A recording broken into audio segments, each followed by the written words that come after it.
हम आज बात कर रहे हैं वसंत पंचमी के पावन पर्व की।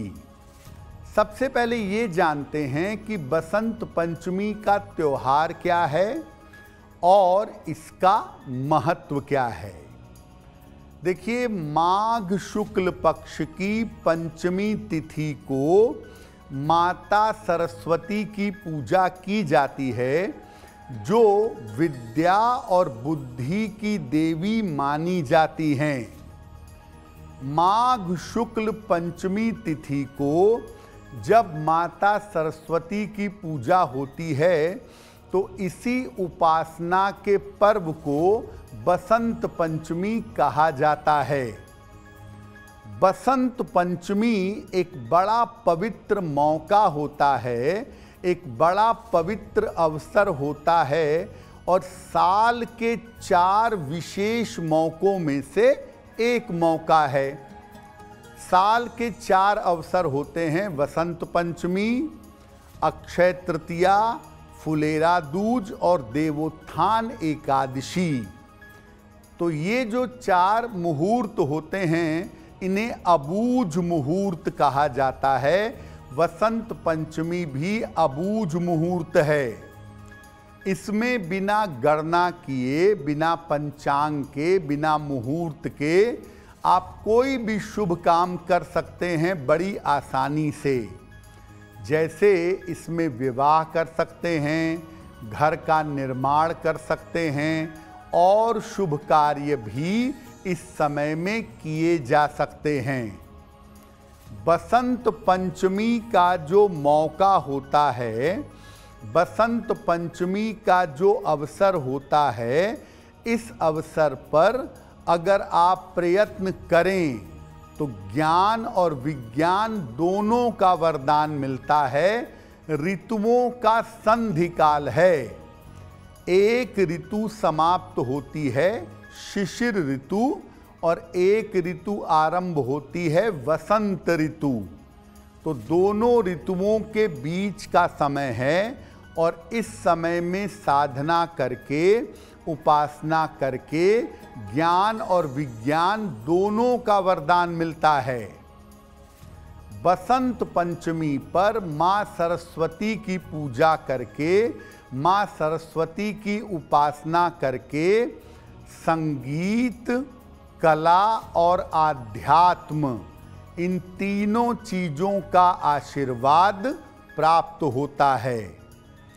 अगर आपकी कुंडली में विद्या बुद्धि के योग नहीं हैं या शिक्षा में आपके लगातार बाधा आती है, तो बसंत पंचमी पर विशेष पूजा करके आप इसको ठीक कर सकते हैं, आप इसको बेहतर कर सकते हैं। बुद्धि का ग्रह बुध, अगर कुंडली में बुध कमजोर हो तो बुद्धि कमजोर हो जाती है, क्योंकि बुध ब्रेन का स्वामी है, आपके दिमाग के शार्पनेस का मालिक है।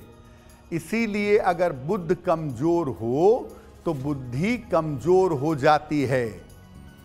ऐसी दशा में अगर आप माँ सरस्वती की उपासना हरे फल अर्पित करके करें, हरे फल चढ़ा करके माता सरस्वती की पूजा करें, तो आपको लाभ होगा, आपका बुद्धि बेहतर होगा।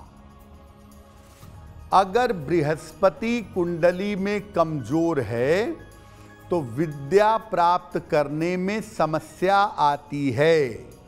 बृहस्पति ज्ञान का ग्रह है, विद्या का ग्रह है। हो सकता है कि आप बुद्धिमान बहुत हों लेकिन ज्ञान ना हो, विद्या ना हो, डिग्री ना हो आपके पास। तो अगर ज्ञान और विद्या प्राप्त करने में बाधा आ रही है तो बसंत पंचमी के दिन पीले वस्त्र धारण करके, पीले फूल और पीले फलों से माता सरस्वती की उपासना करनी चाहिए। अगर आपकी पढ़ाई में बार बार अड़चन आ रही है, आप ज्ञान को इकट्ठा नहीं कर पा रहे हैं, तो बसंत पंचमी पर पीले फूलों से मां सरस्वती की पूजा करिएगा।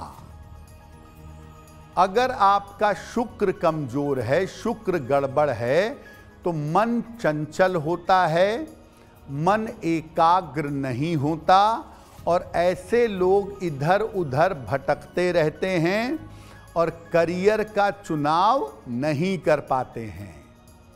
शुक्र भी ज्ञान का ग्रह है, आचार्य है, और शुक्र अगर गड़बड़ होगा तो एकाग्रता ठीक नहीं होगी, आपका मन इधर उधर भटकेगा, प्रेम मोहब्बत के चक्कर में, गलत आदतों के चक्कर में आप पड़ जाएंगे।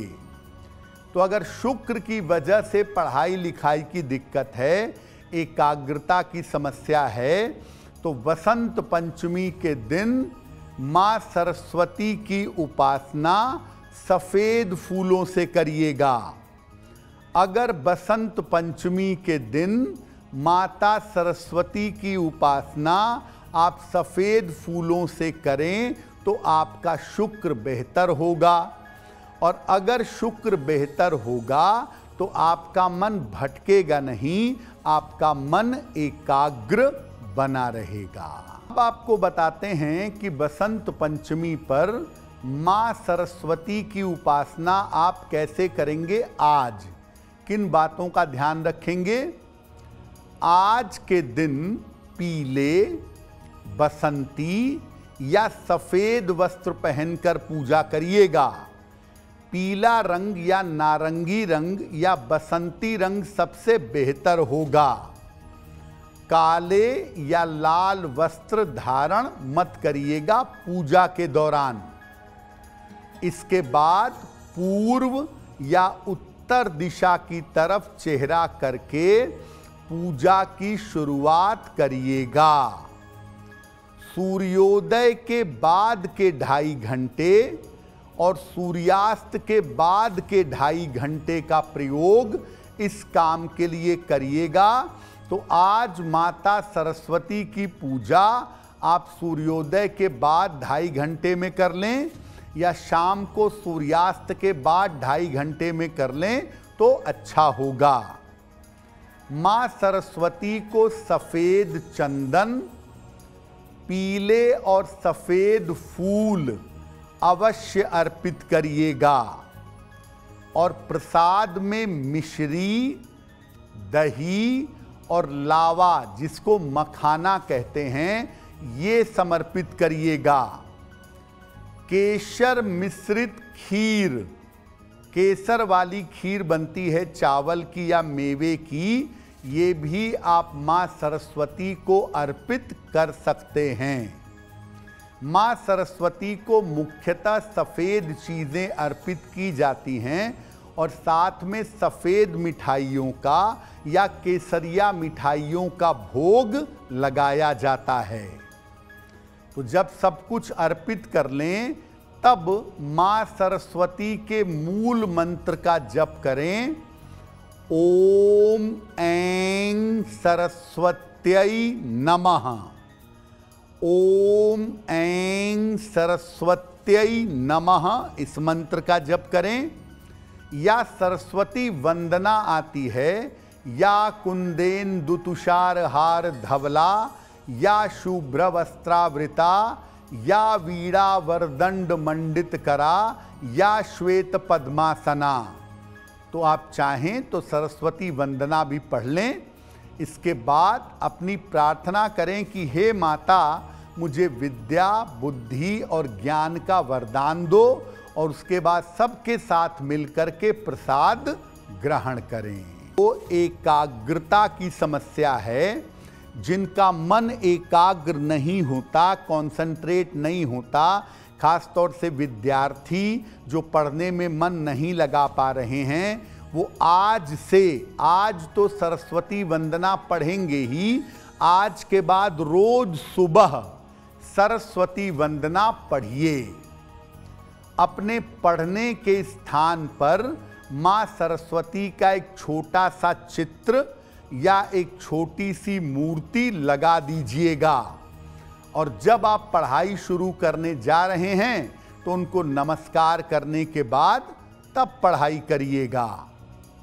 मां सरस्वती का बीज मंत्र एक पीले कागज पर लाल स्केच से या लाल पेन से ऐंग लिख करके आप टांग सकते हैं।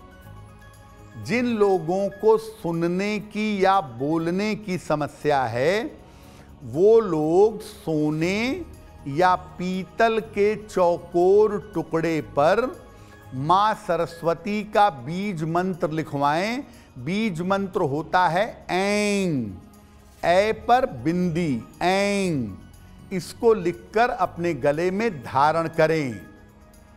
अगर आपको संगीत या वाणी से लाभ लेना है तो केसर से अपनी जीभ पर ऐंग लिखवाएं।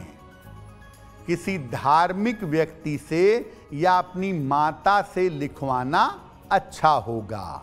जो बच्चे पढ़ाई कर रहे हैं, प्रतियोगिता परीक्षा की तैयारी कर रहे हैं, जिनका काम पढ़ाई लिखाई वाला है, ऐसे तमाम लोगों से मैं निवेदन करूंगा कि आज दिन में या शाम को जब भी समय मिले मां सरस्वती की पूजा जरूर करिएगा, उनसे प्रार्थना जरूर करिएगा।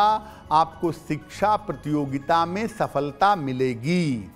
और आज हम सबको या तो खीर बनाकर मां सरस्वती को भोग लगाना चाहिए और उसको खाना चाहिए, या सफ़ेद मिठाई का भोग मां सरस्वती को लगा करके उसको भी ग्रहण करना काफ़ी बेहतर होगा। माता सरस्वती की जिनके ऊपर कृपा होगी उनके पास विद्या बुद्धि दोनों होगी। तो अगर बुद्धि भी है और विद्या भी है तो धन अर्जन वो कर लेंगे।